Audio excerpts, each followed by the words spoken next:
Okay okay. Rahuri agri अकॅडमीच्या प्लॅटफॉर्मवरती आपलं पुनश्च एकदा स्वागत.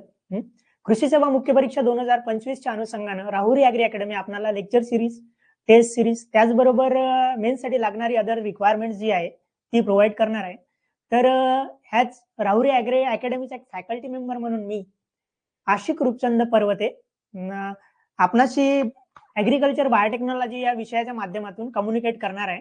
तर मित्र ॲग्रीकल्चर बायोटेक्नॉलॉजी 2022ला महाराष्ट्र लोकसेवा आयोगाने 10 मार्कासाठी विचारला होता. त्याचबरोबर बॉटनीमध्ये ॲग्रीकल्चर बायोटेक्नॉलॉजीचा टिश्यू कल्चरचा जो टॉपिक्स आहेत तर ते टिश्यू कल्चरचे टॉपिक्स त्याच्यावर पण क्वेश्चन विचारलेला होता. तर सर्वप्रथम मी आपणास सांगू इच्छितोय की मला कम्युनिकेशन मधून विद्यार्थ्यांची एक गोष्ट निदर्शनात आली ती म्हणजे हा टेक्निकल सब्जेक्ट असल्यामुळे बायोटेक्नॉलॉजी बद्दल असणारी भीती, तर ती भीती ही तुम्हाला कन्सेप्च्युअल क्लिअरिटीच्या माध्यमातून असेल किंवा त्याचबरोबर रेफरन्सेसच्या माध्यमातून असेल, त्याचबरोबर सब्जेक्ट हाताळण्याच्या माध्यमातून असेल. तर मी आपणास सांगू इच्छितोय की जे आम्ही तुमच्यासाठी जी नोट्सचं कंटेंट जे बनवलेलं आहे ते एकदम पुरेपूर आणि प्रॉपर बनवलेलं आहे. त्याचबरोबर मी तुमचा एक फॅकल्टी मेंबर म्हणून तुम्हाला कम्युनिकेट करणार आहे. तर मला एक बायोटेक्नॉलॉजी या विषयावरती रिटर्न मेन्स देण्याचा एक्सपिरियन्स आलेला आहे. तर त्या रिटर्न मेन्समध्ये बायोटेक्नॉलॉजी हा सब्जेक्ट होता की त्याच्यावर रिटर्नचे क्वेश्चन कसे विचारले जाऊ शकतात, त्याचबरोबर त्याला म्हणजे हाताळताना कशा पद्धतीने हाताळायचं, तर याच्याबद्दल वगैरे मी आपणाशी कम्युनिकेट करीन. पण स्पेशली मित्र मी एक गोष्ट आपणास सांगू इच्छितोय की जर बायोटेक्नॉलॉजी हा विषय तुम्हाला कोणीही शिकवत असेल, तुम्ही कोणत्याही फॅकल्टीचे क्लासेस जरी लावत असेल किंवा कुठलंही मटेरियल जर रेफर करत असेल, जर सांगणारा व्यक्ती किंवा शिकवणारा व्यक्ती जर तुम्हाला तो वाचून जर शिकवत असेल, तर ह्या सब्जेक्ट बद्दल तुमची फसवणूक होत आहे हे तुम्ही समजून घ्यायचं. कारण हा प्युअर कन्सेप्ट वाला सब्जेक्ट आहे. जर कन्सेप्च्युअल क्लिअरिटी जर झाली तरच तुम्हाला जो मटेरियल आहे तो तुम्हाला समजेल. पण जर कन्सेप्च्युअल क्लिअरिटी झालीच नाही, तुम्हाला किती चांगलं रेडीमेड मटेरियल जरी दिलं तरी मला तरी वाटतं की ते वाचण्यासाठी खूप अडचणी येतील. त्यामुळे जोपर्यंत कन्सेप्च्युअल क्लिअरिटी होणार नाही तोपर्यंत त्या सब्जेक्ट वरती तुमचा होल्ड येणार नाही. तर जी कन्सेप्च्युअल क्लिअरिटी आहे ती क्लिअरिटी पूर्ण करून देण्याचा प्रयत्न करेन. तर मी सर्वप्रथम आज तुम्हाला आजच्या ओरिएंटेशन बायोटेक्नॉलॉजीच्या लेक्चरमध्ये मी तुम्हाला सिलेबसची ओळख करून देतोय. तर बॉटनीमध्ये जे शेवटच्या 5 लाईन जे आहेत त्याच्यामध्ये तुम्हाला इनव्हिट्रो कल्चर असेल, त्याचबरोबर स्टेजेस ऑफ मायक्रो प्रोपॅगेशन असेल, त्याच्यानंतर ऑर्गॅनिओजेनेसिस असेल, somatic embryogenesis and synthetic seed ज्यालाच आपण आर्टिफिशियल सीड म्हणतो, त्याचबरोबर अगॅरोबॅक्टेरियम मेडिएटेड मेथड असेल, त्याचबरोबर जीन ट्रान्सफॉर्मेशनचा मेथड असतील, त्याच्यानंतर सुमाक्लोनल व्हेरिएशन्स असेल, marker edit selection in crop improvement असेल, सेकंडरी मेटाबोलाइट्स असेल, हे टॉपिक्स जे आहेत हे टॉपिक्स तुम्हाला बॉटनीमध्ये दिलेले आहेत की जे बऱ्यापैकी म्हणजे याच्यावरती क्वेश्चन फ्रेम होतो आणि तो त्याचा कंटेंट जे आहे ते नोट्समध्ये तुम्हाला भेटेलच, पण मी कन्सेप्च्युअल क्लिअरिटी करून देताना ते तुम्हाला पूर्ण करून देईन. त्याचबरोबर जो मागे 10 मार्काला जो बायोटेकचा जो स्पेशल सिलेबस जो दिलेला होता तो पण तुम्ही बघून घ्या. त्याच्यामध्ये हा प्युअर कन्सेप्ट आहे. याच्यात प्युअर कन्सेप्ट म्हणजे असं याच्यामध्ये काही काही सब्जेक्टचं कोलॅबोरेशन आहे. तर त्याच्यामध्ये बायोइन्फॉर्मॅटिक्स असेल जो ॲग्रीच्या विद्यार्थ्यांसाठी कम्प्लिटली न्यू आहे, त्याचबरोबर बायोसेफ्टी इश्यू असेल, त्याचबरोबर तुम्हाला बायोसेफ्टी इश्यू मध्ये कसं असते की जेव्हा तुम्ही लॅबमध्ये आपण वर्क करत असतो, लॅबमध्ये वर्क केल्याच्या नंतर जे त्याचे कंटेनमेंट्स आहेत म्हणजे फिजिकल कंटेनमेंट म्हणजे लॅब कंडिशन, केमिकल कंटेनमेंट म्हणजे जे लिव्हिंग ऑर्गॅनिझम जो आहे त्याला तुम्ही हँडल करताय त्या गोष्टी, त्याचबरोबर त्याच्या लेवल्स आहेत, लेवल 1, लेवल 2, लेवल 3, लेवल 4, ह्या सगळे. त्याच्यानंतर याच्यामध्ये प्रोटोकॉल्स आहेत, कार्टाजिनो प्रोटोकॉल्स असेल, नागेला प्रोटोकॉल्स असेल, बायोडायव्हर्सिटी रिलेटेड, ह्या सगळ्या ज्या गोष्टी आहे ना ह्या तुम्हाला बायोसेफ्टी इश्यू या विषयामध्ये तुम्हाला इन्क्लुडिंग आहेत. आणि हा फुल म्हणजे प्रॅक्टिकल केल्याच्या नंतर ज्याची जी थिअरी असते त्या थिअरीवर रिलेटेड आहे. आणि हा जो बायोइन्फॉर्मॅटिक्स आहे तर बायोइन्फॉर्मॅटिक्स मध्ये कसं असते, ह्याच्यामध्ये दोन सब्जेक्टचं कोलॅबोरेशन आहे बायोइन्फॉर्मॅटिक्स मध्ये. म्हणजे कसं असते, बायोइन्फॉर्मॅटिक्स म्हणजे हा इन्फो म्हणजे हा आहे आयटी जो आपण कम्प्युटर बेस्ड जो यूज करतो ना, म्हणजे कम्प्युटरचे सॉफ्टवेअर आणि टूल तो. आणि बायो म्हणजे काय, हे तुमचं बायोलॉजी झालं. म्हणजे बायोलॉजिकल ओरिजिनेटेड तुमची कोणतीही गोष्ट असेल त्याला तुम्ही जर कम्प्युटरचा अप्रोच जर देत आहात तर ते झालं बायोइन्फॉर्मॅटिक्स. तर याच्यामध्ये जसं आपण म्हणतो ना, हा जिनोम एवढ्या साईजचा, ह्या मॉलिक्युल ह्या मायक्रो ऑर्गॅनिझमचा डीएनए एवढ्या लांबीचा, त्याचबरोबर हा एवढा मोठा, हा एवढं छोटं, त्याचबरोबर जेवढ्या मॅथमॅटिकली कॅल्क्युलेटेड गोष्टी ज्या असतात विथ रिस्पेक्ट टू बायोलॉजी, ह्या सगळ्या जो आहे ना, हे बायोइन्फॉर्मॅटिक्सची कमाल आहे. हे बायोइन्फॉर्मॅटिक्स कशा पद्धतीने ऍक्ट करून त्याच्यानंतर कशा पद्धतीने त्याचं कोरिलेशन शोधते, हे सगळं ह्या बायोइन्फॉर्मॅटिक्स मध्ये आहे. तर याचे सुद्धा डाटाबेसेस वगैरे त्या गोष्टी आहेत, त्या आपण नोट्समध्ये टाकलेल्या आहे. त्याचबरोबर लेक्चरच्या माध्यमातून आपण घेणार आहोत. त्याचबरोबर आरडीएनए टेक्नॉलॉजी आहे. तर ह्या आरडीएनए टेक्नॉलॉजी मध्ये म्हणजे जे रिकॉम्बिनंट डीएनए टेक्नॉलॉजी आहे, जर एक्झाम्पल जर म्हटलं तर आपण इन्सुलिनचं घेऊ शकतो. इन्सुलिन हे जे जीन आहे, जे डायबिटीस साठी रिस्पॉन्सिबल आहे, हे रिकॉम्बिनंट डीएनए टेक्नॉलॉजीच्या माध्यमातून कसं बनवलं जाते. त्याचबरोबर त्याच्यानंतर जिनेटिकली मॉडिफाईड ऑर्गॅनिझम्स जे आहेत, हे कशा कशा पद्धतीने बनवले जातात, हे याची वगैरे स्टडी आहे. त्याचबरोबर म्हणजे जे सध्या ट्रिमंडसली ग्रोविंग जे हायब्रिड्स वगैरे असतात, हायब्रिड व्हेरायटीज वगैरे, हे रिकॉम्बिनंट डीएनए टेक्नॉलॉजीचा अप्रोच कशा कशा पद्धतीने वापरला जातो आणि तो म्हणजे कशा कशा पद्धतीने कम्युनिटी पर्यंत येतो आणि आपण जे यील्ड वगैरे वाढवण्याचे जे कॅरेक्टर आहे ते कशा कशा पद्धतीने फॉलो करतात, हे आरडीएनए मध्ये आहे.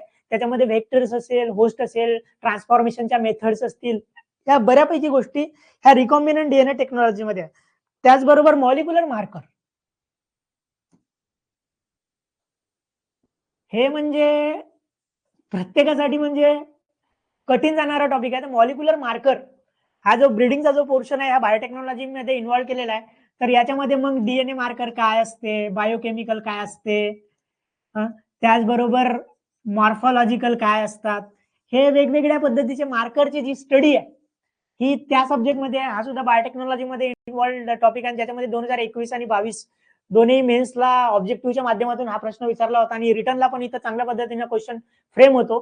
तर याच्यामध्ये मग आपल्याला स्पेशली डीएनए मार्करच विचारलेला आहे. परंतु कसं, हे आपल्याला समजून देण्यासाठी किंवा कन्सेप्टसाठी या गोष्टी सांगाव्या लागेल, पण याच्यावरती प्रश्न काही विचारला जाणार नाही. हे जे डीएनए मार्कर आहे याच्यामध्ये मग तुमचा आरएफएलपी असेल, आरएपीडी असेल, त्याचबरोबर एसएसआर असेल, त्याचबरोबर आयएसएसआर असेल, त्याचबरोबर इतर जे मार्कर्स आहेत याची स्टडी हे डीएनए मार्करच्या माध्यमातून म्हणजे किंवा मॉलिक्युलर मार्करच्या माध्यमातून आपण तुम्हाला करून देणार आहोत. त्याचबरोबर इन्व्हॉल्ड असणारे टॉपिक्स म्हणजे आहे बायोइन्फॉर्मॅटिक्स झालं, branches of biotechnology, scope and branches of biotechnology.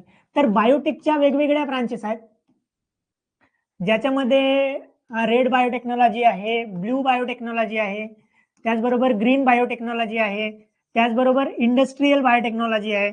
अशा वेगवेगळ्या पद्धतीचे बायोटेक्नॉलॉजीचे अप्रोचेस आहेत. हे तर मी तुम्हाला चारच सांगितलं, पण खूप आहेत असे जे आपण लेक्चरच्या वेळेस आपण घेणार आहोत.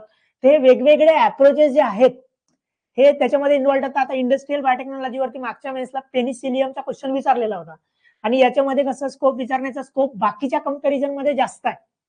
त्यामुळे इंडस्ट्रियल बायोटेक्नॉलॉजीला फर्मेंटेशनच्या माध्यमातून हा क्वेश्चन तुम्हाला विचारला जाऊ शकते आणि इंडस्ट्रियल बायोटेक्नॉलॉजी हे तुम्हाला इनडायरेक्टली फूड टेक्नॉलॉजीच्या सिलेबस मध्ये सुद्धा आहे. त्यामुळे हा एक म्हणजे ब्रांचेस ऑफ बायोटेक्नॉलॉजी आहे, त्याच्यावरती क्वेश्चनचा चान्स जास्त आहे. त्याचबरोबर एक दुसरं टॉपिक म्हणजे नॅनो टेक्नॉलॉजी, नॅनो बायोटेक्नॉलॉजी. तर हे जे नॅनो बायोटेक्नॉलॉजी आहे ना, हे जो तुम्हाला पेपर 1 मध्ये प्रिसिजन ऍग्रिकल्चरचा जो सिलेबस आहे, मी तर तुम्हाला बायोटेक्नॉलॉजीच्या रिलेटेड ज्या गोष्टी आहेत त्या याच्यात सांगेनच, परंतु जेव्हा संदीप सर तुम्हाला प्रिसिजन ऍग्रिकल्चर जेव्हा शिकवतील तर तेव्हा प्रिसिजन ऍग्रिकल्चरच्या वेळेस आपण त्या सब्जेक्टला तिकडून हँडल करण्याचा प्रयत्न करावा. आणि त्याच्यानंतर अजून सिलेबसच्या माध्यमातून जर बघायचं काम पडलं तर सिक्वेन्सिंगच्या टेक्निक्स आहेत, मॅक्झमन गिल्बर्ट असेल किंवा त्याचबरोबर इतर ज्या टेक्निक्स आहेत, अॅनोटेशन टेक्निक्स वगैरे त्या आहेत. आणि त्याच्यानंतर एक मॉलिक्युलर नाही, मॉलिक्युलर टेक्निक्सचा एक जो पोर्शन आहे हा तुम्हाला याच्यावरती क्वेश्चन बनू शकतो. याच्यामध्ये काय सदर्न ब्लॉटिंग आहे, नॉर्दर्न ब्लॉटिंग आहे, त्याचबरोबर वेस्टर्न ब्लॉटिंग आहे, त्याचबरोबर एलायझा आहे आणि त्याचबरोबर पीसीआर आहे. तर हे असे टॉपिक्स आहेत की याच्यावरती तुमचा प्रश्न चुकायलाच नाही पाहिजे. तर हे जे आहे म्हणजे हे डीएनए साठी वापरले जाते, त्याचबरोबर हे आरएनए साठी वापरले जाते, त्याचबरोबर हे प्रोटीन साठी वापरले जाते आणि त्याचबरोबर ही जी आहे ही व्हायरसच्या डिटेक्शन साठी वापरले जाते. तर हे जे वेगवेगळे जे टॉपिक्स आहेत ना, हे मॉलिक्युलर टेक्निक्स मध्ये ते आपण घेणार आहोत. त्याचबरोबर पीसीआर, हा जो पीसीआरचा जो पोर्शन आहे ना, याच्यामध्ये म्हणजे याचे टॉपिक्स आहेत, सब टॉपिक्स. म्हणजे याच्यावर जर मेजरली क्वेश्चन जर विचारला, कंपोनंट काय आहे त्याचे, त्याच्यानंतर याची कंडिशन काय असते, त्याच्यानंतर याच्यामध्ये पुढे याचे टाइप्स आहेत, व्हॅरियंट्स ऑफ पीसीआर असं म्हणतो. याचे कमीत कमी 7 ते 8 टॉपिक्स आहेत, ते जे पीसीआर वर जे बऱ्यापैकी विद्यार्थ्यांना माहित नाहीत की ते म्हणजे कसे टॉपिक्स आहेत, आणि त्याच्यानंतर त्याची स्पेसिफिसिटी काय आहे, त्याचं म्हणजे स्पेशल काय आहे, ह्या इतर ज्या गोष्टी आहेत ना, ह्या पीसीआर मध्ये आहेत ना. पीसीआरच्या माध्यमातून ते आपण तुमच्यापर्यंत लेक्चर वेळेस सांगू. तर अशा वेगवेगळ्या पद्धतीचा हा जो सिलेबस आहे, जो मी तुम्हाला इंट्रोड्यूस करून दिला, तर आता मी लिटरली तुम्हाला काही सिलेबस जो आहे की ज्या कन्सेप्ट मी तुम्हाला सांगतो. आता plant cell and tissue culture असेल, तर प्लांट सेल अँड टिश्यू कल्चरचा विषय कसा असते, 2 प्रकारचे कल्चर्स असतात. एक असते इन व्हिओ, एक इन व्हिओ असतो, आणि दुसरं असतो इन व्हिट्रो. तर इन व्हिट्रो म्हणजे याचं कसं असते, इन व्हिट्रो जेव्हा कंट्रोल एन्व्हायरमेंटल कंडिशन तुम्हाला प्रोव्हाइड केली जात असेल, टेम्परेचर असेल, ह्युमिडिटी असेल, लाईट इंटेन्सिटी असेल, किंवा त्याच्यानंतर तुम्हाला न्यूट्रिएंट्स कंटेंट्स असतील, ह्या जिथं जिथं गोष्टी प्रोव्हाइड केल्या जातात, जेव्हा कंट्रोल एन्व्हायरमेंटल कंडिशनची गोष्ट येते, त्याला म्हटलं जाते इन व्हिट्रो कल्चर. आणि प्लांट टिश्यू कल्चर जे आहे, इन व्हिट्रो कल्चर म्हणजे प्लांट टिश्यू कल्चरवर तुम्हाला कसाही क्वेश्चन जरी आला तरी पहिली लाईन तुम्ही लिहू शकले पाहिजे की in vitro culture, in vitro culture. आणि जे आपण नॅचरली जे एन्व्हायरमेंट मध्ये जे कल्चर बघतो ते असते इन व्ह्यू. ह्या इन व्ह्यू कल्चरला कोणत्याच कंट्रोल एन्व्हायरमेंटल कंडिशनची गरज नसते. ते कोणत्याही पद्धतीच्या सराउंडिंगला ऍक्सेप्ट करून, कोणत्याही पद्धतीच्या सराउंडिंगला ऍक्सेप्ट करून ते ग्रो होत असतात. तर हा प्लांट टिश्यू कल्चर जो आहे, हा इन व्हिट्रो कल्चर आहे. तर याच्यामध्ये काही गोष्टी आहेत का, जसं आता मी डेफिनेशन तुम्हाला सांगितलं, culturing the plant seed organ explant tissue cells protoplast chemically define nutritional media. मी जेव्हा तुम्हाला म्हटलं कंट्रोल एन्व्हायरमेंटल कंडिशन, त्याच्यामध्ये बघा डिफाईन न्यूट्रिशनल मीडिया म्हणजे ज्या पद्धतीचं आपल्याला कल्चर ग्रो करायचं त्या पद्धतीचे न्यूट्रिएंट्स आपण प्रोव्हाइड करू शकतो. जर तुम्हाला रूट जर पाहिजे तर रूट साठी तुम्ही ऑक्सिन वापरताय. त्याचबरोबर तुम्हाला शूट जर पाहिजे तर शूट साठी आपण सायटोकायनिन वापरतो. त्याचबरोबर असे वेगवेगळी कंडिशन्स आहेत, जसं सोमॅटिक एम्ब्रियोजेनेसिस असेल तर तुम्हाला ऑक्सिन मध्ये थोडं कॉम्बिनेशन 2,4-डीचं जास्त वाटावं पाहिजे. त्याचबरोबर इतर ज्या गोष्टी आहेत त्या आपण तिथं प्रोव्हाइड करतो. त्याच्यानंतर basic point father of Gottlieb Haberlandt, जो त्यांनी 1902 मध्ये जो कल्चर केलेला होता, त्या बेसिसवर त्यांना फादर ऑफ टिश्यू कल्चर ही उपाधी देण्यात आली होती. पर्पज काय असते, for the modification of plant simply increase it yield. म्हणजे शेतकऱ्याला चांगलं काहीतरी झालं पाहिजे म्हणून टिश्यू कल्चरच्या माध्यमातून शेतकऱ्याची यील्ड कशी वाढवता येईल या पद्धतीचा प्रयत्न केला जातो. त्याचबरोबर बघा, new plantlet can be multiply a short period of time span. म्हणजे एक एक्सप्लांट जर असेल, नाही एका एक्सप्लांट पासून तुम्हाला 100 जर पाहिजेत ना, तर तुम्ही टिश्यू कल्चरच्या माध्यमातून 100 बॉटल लावून 100 पद्धतीचे एक्सप्लांट तुम्ही ग्रो करू शकता. तर ही जी कंडिशन आहे, टिश्यू कल्चरच्या माध्यमातून आपण शेतकऱ्याची डिमांड ही फुलफिल करू शकतो. हे बघा, न्यूट्रिशनल मीडिया जे तुम्हाला म्हटलं होतं मी, तर हे आपण लेक्चरमध्ये घेणारच आहोत, पण बेसिकली मी तुम्हाला सांगतोय कसं असते. म्हणजे जे आपल्याला न्यूट्रिएंट्स आपण जे प्रोव्हाइड करत असतो, तर त्याच्यामध्ये जे कॅल्शियम असेल, नायट्रोजन असेल, मॅग्नेशियम असेल, त्याचबरोबर अदर रिक्वायरमेंट आहे, हे आपण प्रोव्हाइड करतो. न्यूट्रिशनल मीडियाची डेफिनेशन पहा, content inorganic nutrient, carbon sources mostly sucrose वापरला जातो. हे तुम्ही लिटल लिहू शकता, कार्बन सोर्सेस शुक्रोज. त्याच्यानंतर विटॅमिन्स जर डिमांड असेल तर वापरू शकतो. केमिकल अँड ऑर्गॅनिक सप्लिमेंट, ह्या ऑर्गॅनिक सप्लिमेंट मध्ये आपण कोकोनट वॉटर, त्याचबरोबर इतर गोष्टी आपण प्रोव्हाइड करू शकतोय. त्याचबरोबर त्याला चारकोल वगैरे जो आहे इम्प्युरिटी ऍब्सॉर्प्शन साठी, त्या वगैरे गोष्टी आपण त्यांना प्रोव्हाइड करू शकतो.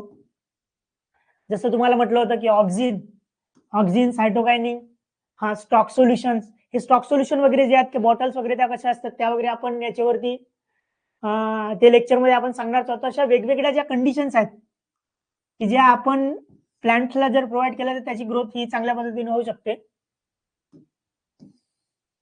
मग पीएचच्या संदर्भात असेल, पीएच म्हणजे कसं मेंटेन करायचं. नॉर्मली 5.8 टू 5.8 असते, 5 to 6 मध्ये तुम्ही मेंटेन करू शकता. जेलिंग एजंट, त्याच्यामध्ये तुम्ही अगार वापरू शकता, फायटोझिल वापरू शकता. त्याचबरोबर चारकोल हा इम्प्युरिटी ऍब्झॉर्प्शनसाठी, त्याच्यानंतर हे अँटी ब्राउनिंग कंपाऊंड आहे इम्प्युरिटी ऍब्झॉर्प्शनसाठी. अँटी ब्राउनिंग म्हणजे कसं असते, फिनॉलिक कंपाऊंडचं एक्सट्रॅक्शन जेव्हा होतं, फिनॉलिक कंपाऊंडचं एक्सट्रॅक्शन होऊ नये म्हणून आपण सुरुवातीला चारकोल टाकतो. चारकोल म्हणजे कसं असते, तो त्याच्यातली इम्प्युरिटी जेव्हा ऍब्सॉर्ब करते, इम्प्युरिटी ऍब्सॉर्ब केल्याच्या नंतर ती ब्राउनिंग होत नाही, तर त्याच्या वेगवेगळ्या प्रॉपर्टीज आहेत ज्या आपण लेक्चरमध्ये घेणार आहोत. तर असं वेगवेगळ्या गोष्टी त्या आहेत. ह्या टिश्यू कल्चरचे बेसिकली स्टरिलायझेशनच्या टेक्निक्स आहेत, 7-8 टेक्निक्स आहेत. त्या टेक्निक्स वगैरे त्याच्यानंतर सगळ्या टिश्यू कल्चर आपण फुलफिल करण्याचा प्रयत्न करू. ऑर्गॅनिओजेनेसिस ही खूप महत्वाची कन्सेप्ट आहे, हे सिलेबस मध्ये स्पेशली मेन्शन केलेली आहे. याच्यामध्ये कसं असते, हा जो ऑर्गन आहे, ऑर्गॅनिओजेनेसिस आणि ऑर्गन कल्चर याच्यामध्ये कन्फ्युज व्हायचं नाही. ऑर्गन कल्चर म्हणजे कसं असते की तुम्ही शूट आणि रूट हे तुम्ही ऍज अ एक्सप्लॅन्ट म्हणून वापरताय. शूट आणि रूट. एक्सप्लॅन्ट म्हणजे कसं असते, एक्सप्लॅन्ट म्हणजे प्लांटचा असा कोणताही पार्ट की जो तुम्ही टिश्यू कल्चर साठी वापरत आहात. आणि ऑर्गॅनिओजेनेसिस, जेनेसिस म्हणजे काय आहे, जेनेसिस म्हणजे असते सिंथेसिस. सिंथेसिस तुम्ही ऑर्गन करताय, आणि विथ रिस्पेक्ट टू प्लांट दोनच आहे, एक आहे रूट आणि दुसरा आहे शूट. तर जेव्हा रूटची जी प्रोसेस असते, त्या रूटच्या सिंथेसिसच्या प्रोसेसला म्हटले जाते रायझोजेनेसिस. आणि त्याचबरोबर शूटची जी प्रोसेस आहे, शूटच्या प्रोसेसला म्हटलं जाते काउलोजेनेसिस. तर याच्यामध्ये सायटोकायनिन हाय असते आणि ऑक्सिन जो असते तो लो असते. ह्या वेगवेगळ्या कंडिशन्स आहेत ज्या आपण लेक्चरमध्ये डिस्कस करू. मी जस्ट तुम्हाला सिलेबस इंट्रोड्यूस करून देतोय. हे जे तुम्हाला सांगितलं, हे अशा पद्धतीने जर लिहिलं तर आपल्याला वेळ वाचेल, त्याचबरोबर आपले पेजेस वाचतील, आणि त्याचबरोबर व्हॅल्युअरला याची अडचण येणार नाही. बघा, organogenesis process of formation of organ, याचे 3 टाईप, काउलोजेनेसिस, रायझोजेनेसिस, काउलोरायझोजेनेसिस. याच्यामध्ये हाय ऑक्सिन, याच्यामध्ये लो सायटोकायनिन, याच्यामध्ये लो ऑक्सिन लो सायटोकायनिन. त्याच्यानंतर ऑर्गॅनाइट काय असते, डायरेक्ट आहे, इनडायरेक्ट आहे, त्याच्यानंतर वेगवेगळ्या त्याच्या मेथॉडॉलॉजी. अशा माध्यमातून जर तुम्ही उत्तर जर लिहिले, अशा माध्यमातून उत्तर जर लिहिले तर तुम्हाला ते खूप सोपं जाईल.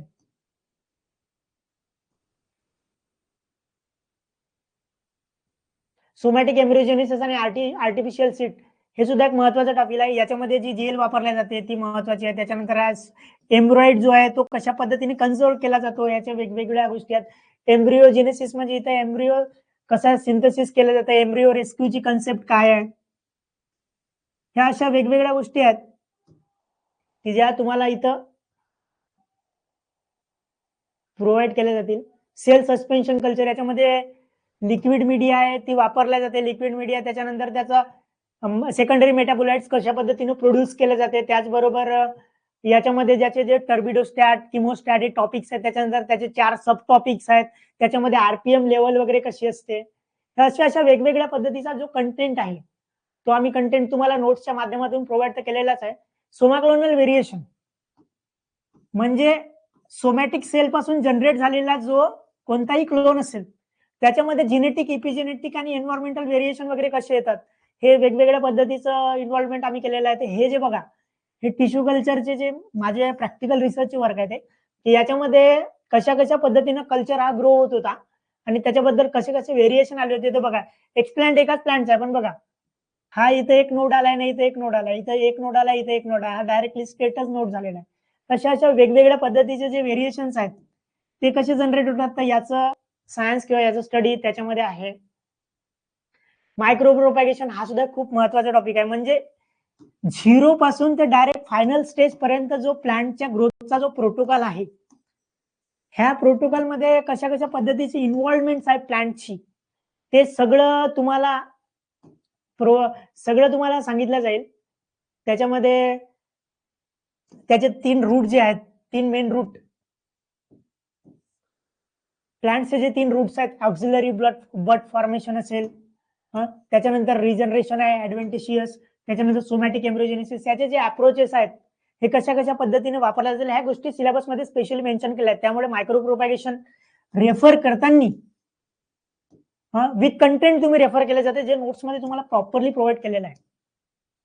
हे बघा, म्हणजे मायक्रो प्रोपॅगेशनची स्टेजेस कशी असते.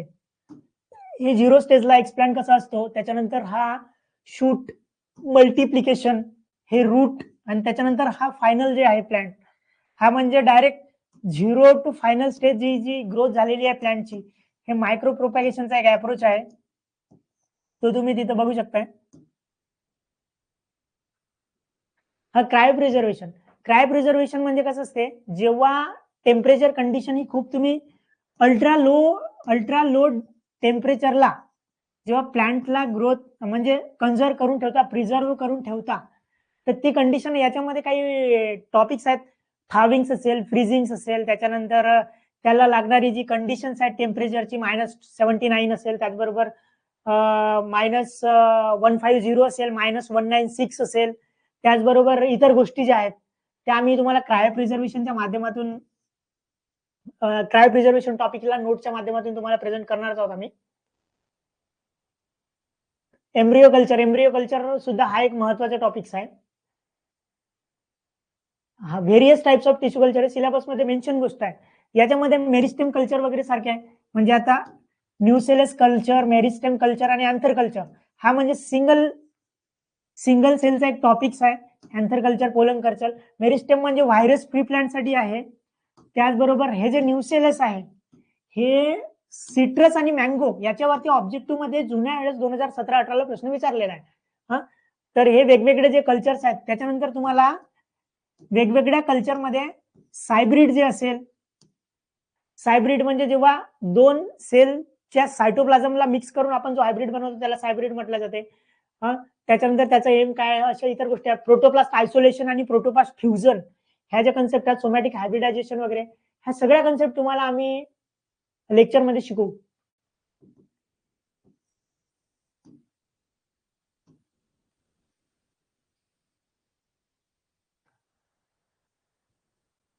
त्याच्यानंतर ट्रान्सफॉर्मेशनच्या टेक्निक आहेत. हा ट्रान्सफॉर्मेशनचा एक इंट्रोड्यूस मी टॉपिक घेतोय. कसं असते ट्रान्सफॉर्मेशन म्हणजे Uptake of foreign DNA. Uptake of foreign DNA म्हणजे बाहेरचा डीएनए जो आहे तो ट्रान्सजीन सुद्धा असू शकतो. हा ट्रान्सजीन जेव्हा आपण एखाद्या होस्टमध्ये इन्सर्ट करतो आणि होस्टमध्ये इन्सर्ट केल्याच्या नंतर जो मॉलिक्यूल फॉर्म होतो, तर ती जी ट्रान्सफॉर्मेशनची कंप्लीट जी प्रोसेस आहे ना त्याला म्हटलं जाते ट्रान्सफॉर्मेशन प्रोसेस. तर हे बघा कसं असते, ही एक बॅक्टेरियाची सेल आहे. बॅक्टेरियाची सेल म्हणजे अशी साईट की ज्या साईटवर आपल्याला तो ट्रान्सफॉर्मेशन करणे आहे. तर याच्या काही प्रॉपर्टीज आहेत, म्हणजे हे कोणते आहे, इझी टू आयसोलेट आहे, हे इझी टू प्युरिफाय आहे, ही त्याच्यानंतर ही इझी टू रेप्लिकेट आहे, त्याचबरोबर याची नो रेस्ट्रिक्शन एन्झाइम ऍक्टिव्हिटी आहे. अशा काही याच्या वेगवेगळ्या प्रॉपर्टीज आहेत. तर ही बॅक्टेरियाची साईड आहे ना, आणि स्पेशली कन्सिडर करा की ही इकोलायची साईड आहे. इकोलाय नावाचा जो बॅक्टेरिया आहे जो मोस्टली वापरला जातो, ज्याचा जिनोम हा 4.64 केबीचा असतो, केबी की एमबीचा. तर याच्यामध्ये जर आपण इन्सर्ट जर करायचं आहे तर कशा कशा पद्धतीने आपण इन्सर्ट करतो, तर लिटरली बघा ही इकोलायची साईड आहे, हा फॉरेन डीएनए आहे किंवा ट्रान्सजीन आहे.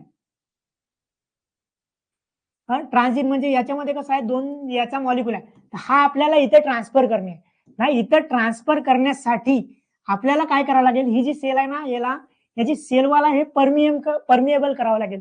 तर ही सेलवॉल परमिएबल करण्यासाठी याच्यासाठी आपल्याला CaCl2 म्हणजे कॅल्शियम क्लोराईड किंवा रुबिडियम क्लोराईड हे केमिकल वापरावे लागतील, आणि केमिकलची ट्रीटमेंट दिल्याच्या नंतर ही परमिएबल होईल. आणि परमिएबल झाल्याच्या नंतर याला 42 डिग्री सेल्सिअसचा टेम्परेचर शॉक दिला जाईल. हे टेम्परेचर शॉक दिल्याच्या नंतर ही सेलवॉल जी आहे ना ही परमिएबल होईल ना. हा जो डीएनए आहे जो इथे तुम्हाला दाखवला होता, हा डीएनए इथं एंटर होईल ना. इथं एंटर झाल्याच्या नंतर इथला जो प्लाझमिड आहे बॅक्टेरियल सेलचा, प्लाझमिड म्हणजे काय, डीएनए है ऍबिलिटी टू सेल्फ रेप्लिकेट, हा याच्यासोबत कोरिलेटेड होऊन हे ट्रान्सफॉर्मेशन जे आहे ना ही कम्प्लिटली ट्रान्सफॉर्म सेल फॉर्म होईल. यालाच म्हटलं जाते कॉम्पिटंट सेल किंवा ट्रान्सफॉर्म सेल. ही ट्रान्सफॉर्मेशनची जनरल मेथड आहे, ही डेव्हलप केलेली आहे सायंटिस्ट हिगा आणि मंडेला. हे जे आहे हे हिगा आणि मंडेला जे सायंटिस्ट ना, ही ट्रान्सफॉर्मेशनची मेथड ही एकाच बुक मध्ये दिलेली आहे. त्या बुकचं नाव, त्या रेफरन्सची जी शेवटची यादी आहे ना तिथे तुम्हाला जॉईन मिळेल.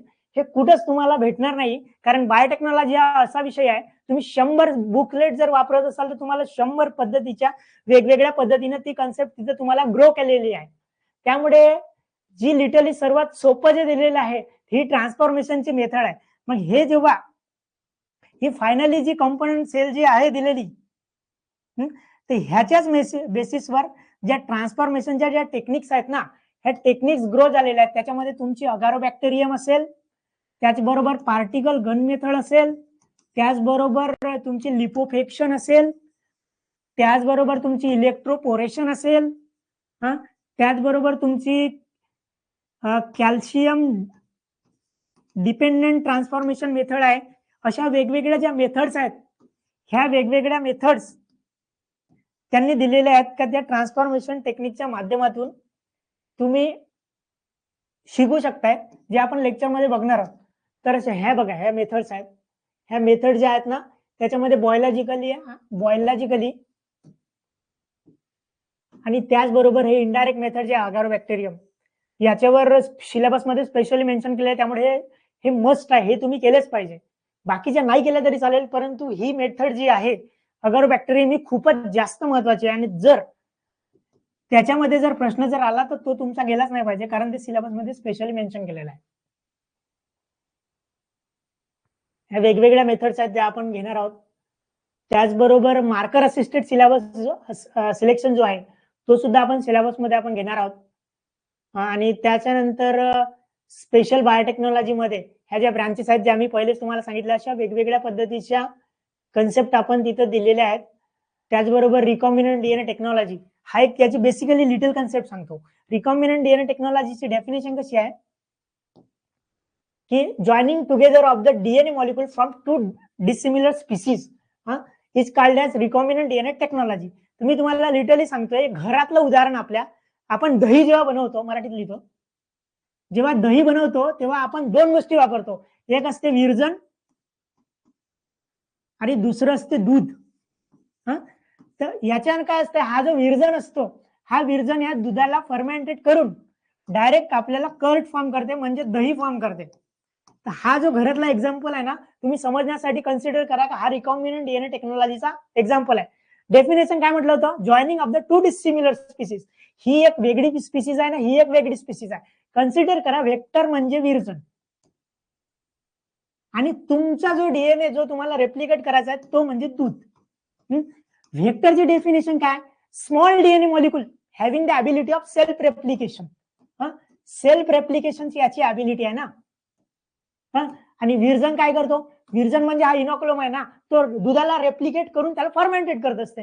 आणि डीएनए म्हणजे काय, आपल्याकडे जो मॉलिक्यूल आहे त्याला आपल्याला त्याची इफिशियन्सी वाढवायची आहे किंवा त्याची क्वालिटी वाढवायची आहे ना. हा जो डीएनए आहे ना, हा तुम्ही कन्सिडर करा का तुमचा डीएनए आहे, सॉरी हा जो दूध आहे ना, तुम्ही कन्सिडर करा तो डीएनए आहे किंवा जीन आहे.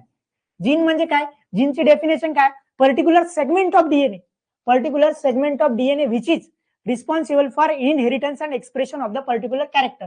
म्हणजे हा डीएनए हा जीन ह्या वेक्टर सोबत जेव्हा कंपाईल होईल तेव्हा तुम्ही बघा, डीएनए प्लस वेक्टर म्हणजे हा जो तुम्ही बनवलाय, हा जो बनलाय तो ट्रान्सजीन आहे. आणि हा ट्रान्सजीन म्हणजे हा याचा आणि याचा कॉम्बिनेशन आहे ना, म्हणजे हा रिकॉम्बिनंट आहे. हा रिकॉम्बिनंट आहे ना, त्यामुळे ह्याची जी टेक्नॉलॉजी आहे, हे रिकॉम्बिनंट बनवण्याची, यालाच म्हटलं जाते रिकॉम्बिनंट डीएनए टेक्नॉलॉजी. किंवा याला अल्टरनेट नाव आहे जेनेटिक इंजिनिअरिंग. जेव्हा आपण सिलेबस जेव्हा आपण शिकवू कम्प्लिटली, तेव्हा मी आपल्याला कम्प्लिटली ह्या गोष्टी डिटेली सांगेन त्या रिटर्नला म्हणजे कन्सेप्ट कशा लिहायच्या वगैरे. तर मला तुम्ही फीडबॅक द्या का तुम्हाला समजत आहे का शिकवलेलं. कमेंटच्या माध्यमातून तुम्ही मला सांगा की हे जे मी सांगत आहे हे तुम्हाला समजत आहे का, सिलेबसची ओळख प्रॉपरली होत आहे का की जास्त डिफिकल्ट होत आहे. Please communicate.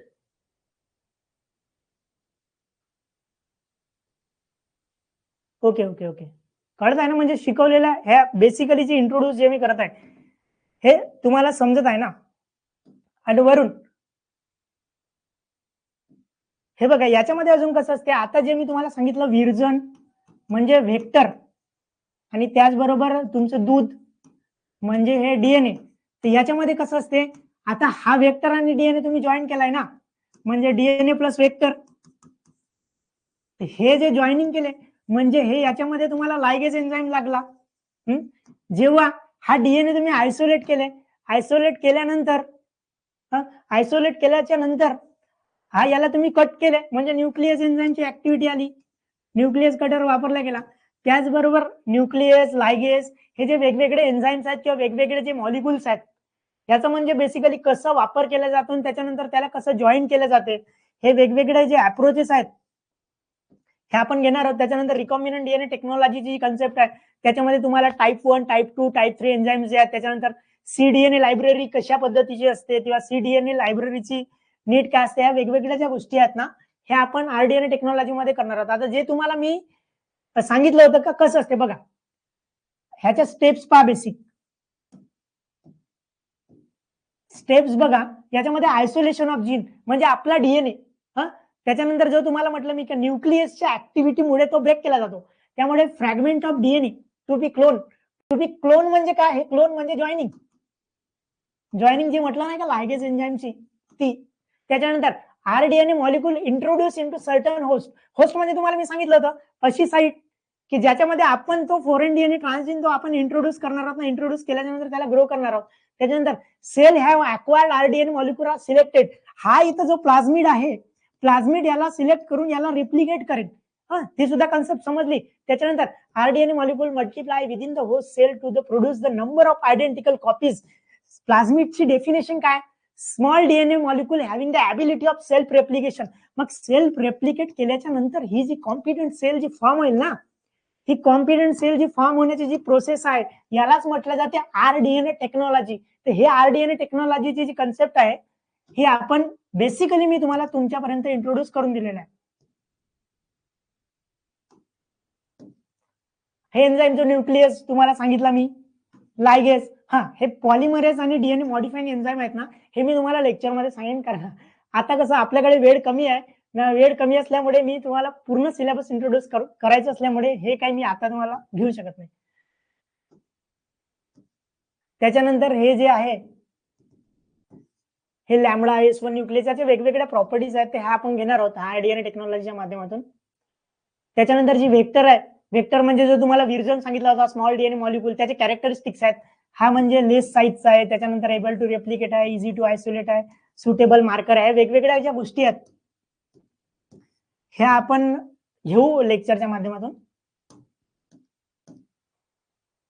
त्याच्यानंतर सम टर्मिनॉलॉजीज आहेत तर त्या आपण टर्मिनॉलॉजी सुद्धा आपण घेणार आहोत. मॉलिक्युलर मार्कर सर्वात कन्फ्युजिंग टॉपिक आहे हा. तर मी तुम्हाला सांगतो मॉलिक्युलर मार्कर म्हणजे कसं असते. मॉलिक्युलर मार्कर म्हणजे डीएनएचा तुकडा का जो तुम्हाला आयडेंटिफाय करायचा आहे. तर आता याच्या अंडरस्टँडिंग साठी मी तुम्हाला डायरेक्टली सांगतोय की सिलेबस मध्ये तुम्हाला फक्त मॉलिक्युलर मार्कर विचारलाय, त्यामुळे जे बायोकेमिकल मार्कर आहे आणि मॉर्फोलॉजिकल मार्कर आहे त्याच्यावरती प्रश्न येणार नाही असं मला वाटतंय. तर हे जे मॉलिक्युलर मार्कर आहे याच्यामध्ये समजा की दुकान आहे ना, त्या दुकानात आरएपीडी, आरएफएलपी, एएफएलपी, त्याचबरोबर एसएसआर, आयएसएसआर ह्या वेगवेगळे प्रॉडक्ट ठेवलेले आहेत. त्याच्यात तुम्हाला ते विचारतात का कोणता पाहिजे, तुम्ही म्हणले का मला फक्त डॉमिनंटच पाहिजे, तर तेव्हा तुम्हाला फक्त आरएपीडी आहे त्याचा वापर केला जाईल. त्याच्यानंतर कोडॉमिनंट आहे, मग सगळेच आहे कोडॉमिनंट, कोणताही घेऊन जा असा विषय. तर मी मॉलिक्युलर मार्कर म्हणजे तुम्हाला सांगतो कसं असते.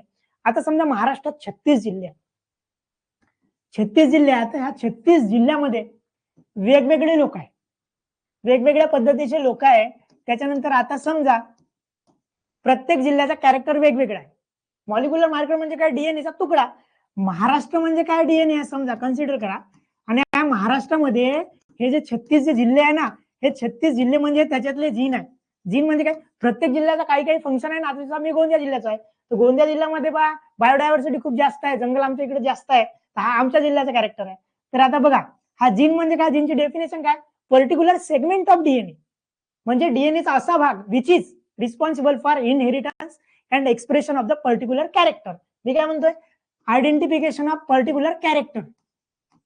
आता समजा ह्या कॅरेक्टरच्या बेसिसवर आयडेंटिफिकेशन करणार आहे, समजा आता जर तुम्हाला माहित आहे तर ठीक आहे, मला कोणी विचारलं काय रे भाऊ म्हणे दौलताबादचा किल्ला कुठे आहे, मी काय म्हटलं तुम्हाला काय 36 जी नाही, महाराष्ट्र हा डीएनए. मला जर विचारलं का भाऊ दौलताबादचा किल्ला कुठे आहे, मग काय करीन मी बायोकेमिकली अनालाइज करीन. माझ्याजवळ 36 लोक आहेत, 36 जिल्हे आहेत ना, मग मी माझ्याजवळ वेगवेगळे ऑप्शन्स असतील. इकडे अहिल्यानगर असेल, इकडे संभाजीनगर असेल, इकडे उस्मानाबाद असेल, इकडे परभणी असेल, इकडे जे काय असेल. पण जेव्हा मी अनालाइज करतोय ना, अनालाइज केल्याच्या नंतर जेव्हा अनालिटिकली मी रिझल्ट फाउंड करतोय की ते फक्त संभाजीनगर मध्येच आहे. तर हे जे संभाजीनगर जे म्हटलं ना, आपला कॅरेक्टर काय होता, आपला कॅरेक्टर होता का दौलताबादचा किल्ला कोणत्या जिल्ह्यात आहे. तर दौलताबादचा किल्ला जेव्हा आपण फाउंड करतोय तर त्याच्यामध्ये बरोबर मी संभाजीनगर वरती अनालिटिकली रिसर्चच्या माध्यमातून पोहोचतोय. तर हे जे संभाजीनगर आहे ना, हे संभाजीनगर हा महाराष्ट्र जर डीएनए असेल आणि तुम्ही मॉलिक्युलर मार्करला जर डिफाईन करताय ना, तर संभाजीनगर हा ह्या डीएनएचा मॉलिक्युलर मार्कर आहे. आता डेफिनेशन बघा,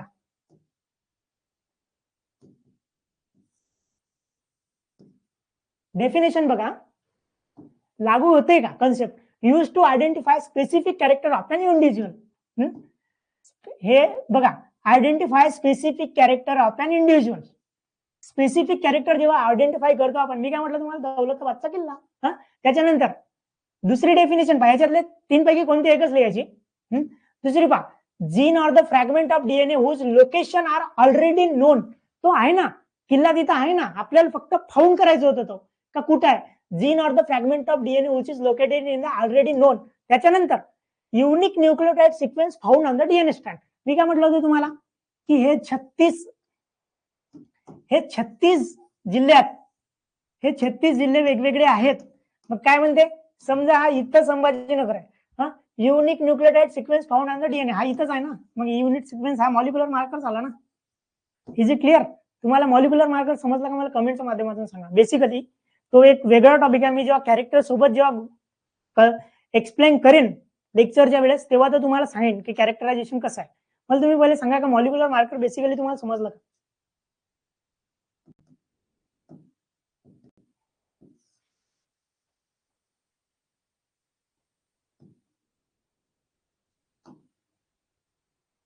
समजायला का कोणी तर सांगा.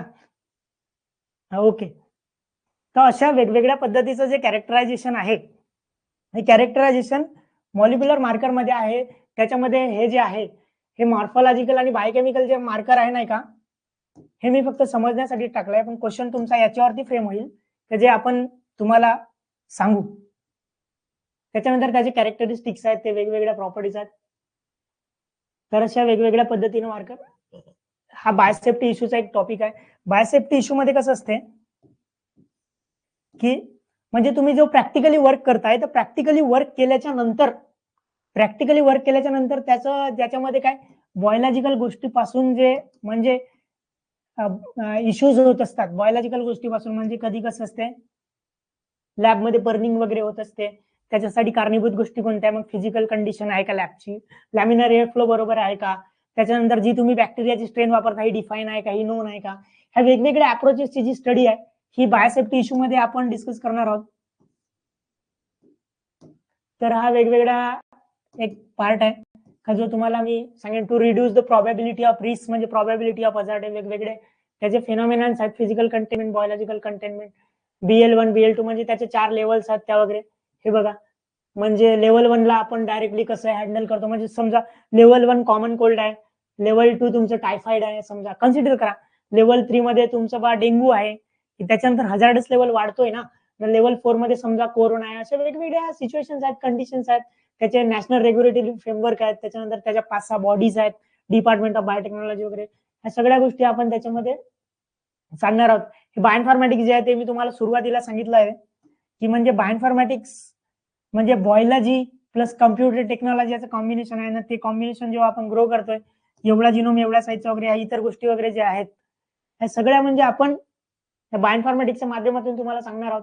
त्याचे एम्स काय आहेत, त्याच्यामध्ये म्हणजे स्टोअर इन्फॉर्मेशन आहे, त्याच्यानंतर तुम्ही सिमिलॅरिटी फाउंड करताय, सिमिलॅरिटी फाउंड केल्यानंतर त्याला अँसेस्टर स्टडी देताय. अँसेस्टर स्टडी म्हणजे कसं असते, म्हणजे आपली वंशावळ समजा. अशा वेगवेगळ्या ओमिक्स अप्रोचेस आहेत. ह्या ओमिक्स अप्रोचेस मध्ये कसं असते, ग्लायकोमिक्स असेल, कार्बोहायड्रेटची स्टडी, प्रोटिओमिक्स असेल, प्रोटीनची स्टडी, त्याचबरोबर मेटाबोलोमिक्स असेल, मेटाबॉलिझमची स्टडी, अशा वेगवेगळ्या गोष्टी ज्या आहेत त्या आपण डिस्कस करणार आहोत. नोट्सच्या माध्यमातून सगळा तुम्हाला डाटा प्रोव्हाइड केलेला आहे. आता डाटाबेस म्हणजे हार्ट ऑफ बायोइन्फॉर्मॅटिक्स, हार्ट मध्ये डाटा असते असं कन्सिडर करा. म्हणजे कलेक्शन ऑफ डाटा जो आहे तो एका ठिकाणी स्टोअर असते. स्टोअर डाटाला आपण कशा पद्धतीने प्रोसेस वगैरे करतो, ह्या वेगवेगळ्या गोष्टी आहेत. हे आपलं इंट्रोड्युसिंग लेक्चर आहे फक्त, त्यामुळे जेव्हा आपण मेन गोष्टीवर फोकस होऊ तेव्हा आपण घेऊ. मॉलिक्युलर टेक्निक्स मध्ये पीसीआर आहे, सदर्न ब्लॉटिंग, नॉर्दर्न ब्लॉटिंग आहे, अशा वेगवेगळ्या गोष्टी आहेत ते जे आपण घेणार आहोत. एलायझा आहे, एलायझा मध्ये त्याचे 3 टॉपिक्स आहेत, इनडायरेक्ट, सँडविच, कॉम्पिटेटिव्ह वगैरे. त्याच्यानंतर डीएनए सिक्वेन्सिंगच्या मेथड्स आहेत. असे वेगवेगळे टॉपिक्स आहेत की जे तुम्हाला आपण लेक्चरच्या वेळेस इंट्रोड्यूस करून देऊ. असे वेगवेगळे टॉपिक्स आहेत, ऑटोमेटेड डीएनए सिक्वेन्स वगैरे. तर अशा पद्धतीचं आपलं बायोटेकचं इंट्रोडक्शन लेक्चर आहे. तर विद्यार्थी मित्र, मी या प्लॅटफॉर्मच्या माध्यमातून आपल्याला सांगू शकतोय की जे बायोटेक्सचा जो तुम्ही जी तुमच्यात भीती वगैरे जर असेल तर ती तुम्ही काढून घ्या. कारण कसं ह्या प्लॅटफॉर्मच्या माध्यमातून मी सांगू शकतोय की सब्जेक्ट हा कन्सेप्च्युअल आहे. जर तुमची कन्सेप्च्युअल क्लॅरिटी जर झाली, एकदा तुम्ही पिचवर सेट जर झाले, तर मग रन बनवणे काही इतकं अडचणीचा मुद्दा नाही. तुमच्या 10 पैकी 10 मार्क कसे भेटतील याच्यासाठी राहुरी ॲग्री अकॅडमी नक्कीच प्रयत्नशील असेल. तर मी आपल्याला सांगू इच्छितोय की अशा पद्धतीनं आपलं हे लेक्चर राहील. आणि लेक्चरमध्ये जर तुम्हाला काही अडचणी जर असतील तर आपण डाऊट क्लिअरिंग सेशन वगैरे सगळ्या गोष्टी घेऊ. तर अशा पद्धतीने आपलं इंट्रोड्युसिंग लेक्चर होतं. तर राहुरी ॲग्री अकॅडमीच्या प्लॅटफॉर्मचा आपण नक्कीच फायदा घ्यावा असं मला वाटतंय. आणि आता जर काही तुम्हाला अडचणी जर असतील सिलेबसच्या माध्यमातून तर तुम्ही मला कमेंट बॉक्समध्ये सांगा, किंवा एखादा टॉपिक असेल तर जर 10 मिनिटांमध्ये जर तुम्हाला वाटत असेल तर तो मी एक्सप्लेन करून तुम्हाला सांगू शकतो. आणि जी पीपीटी आहे किंवा त्याचबरोबर जी नोट्स आहे याच्यामध्ये क्वेश्चन कसे विचारले जातील त्या माध्यमातूनच ती नोट्स बनवलेली आहे. काही कोणाच्या अडचणी आहेत का?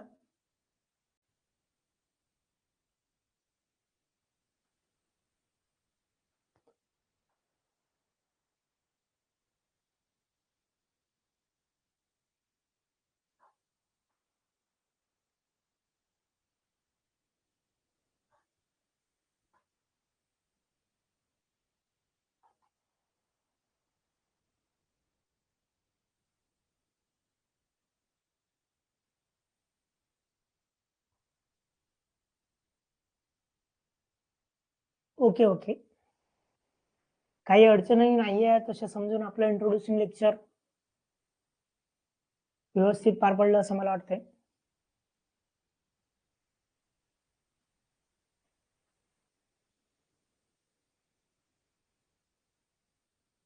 Okay. Definitely, I will going with slow approach. It's just introducing, and in introducing, lot of topics is there, so I go very fast. I know about it, but when we explain it in during our lecture session, I will definitely go very slow. Definitely going very slow. Okay, I write about your statement, but I hope you understand myself with marker. Basically, and bioinformatics I not explain much. That will I explain in lecture.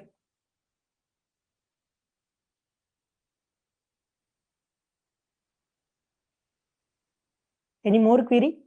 If you have any more query, please communicate by chat.